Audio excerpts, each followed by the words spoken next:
দল আমাদের ছাত্র বন্ধুদের কয়েকজনের এনসিপি তারা হচ্ছে সোর্স বিবিসি নিউজ করছে, রয়টার্স নিউজ করছে, নিউ ইয়র্ক টাইমস নিউজ করছে যে নির্বাচনের চাপে ইউনূস পদত্যাগ করবেন। কেউ কি তার পদত্যাগ করার জন্য বলেছে? কোন দলকে আমরা বলি নাই। বিএনপি সহ অনেক দল আমরা বলছি যে দেশের বর্তমান প্রেক্ষাপটে যেভাবে ষড়যন্ত্র এবং সংকট তৈরি হচ্ছে, আর নির্বাচন একটা টাইমলাইনটা দিয়েছে, এটা অস্পষ্ট সময়ে ডিসেম্বর থেকে আপনার জুন, কবে নির্বাচন, ডিসেম্বর জুনের মধ্যে কবে হবে, এর মধ্যে রোজা, ঈদ, কুরবানি, আবার বর্ষা।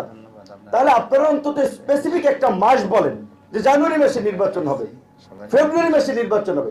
এই কারণে আমরা বারবার রোড ম্যাপের কথা বলছি, কিন্তু একই সাথে এটাও কিন্তু আমরা পরিষ্কার বলছি প্রয়োজনীয় যা সংস্কার করতে চায় সরকার এবং আমরা যেটা সবাই একমত হই, সেই সংস্কার বাস্তবায়ন আমরা ন্যূনতম ছাড় দেব না। সুতরাং এখানে রাজনৈতিক কোন দল ক্ষমতায় যাওয়ার জন্য ইউনূস সাহেবকে টেনে নামাতে চায়, এই সমস্ত প্রোপাগান্ডা বিভ্রান্তি ছড়ে সোশ্যাল মিডিয়ার মাধ্যমে মানুষকে বিভ্রান্ত তৈরি করাচ্ছে।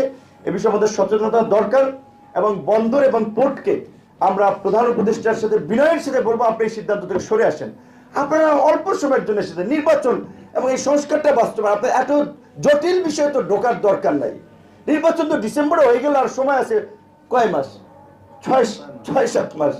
তাহলে এইটা পরবর্তী গভর্নমেন্ট সিদ্ধান্ত নেই।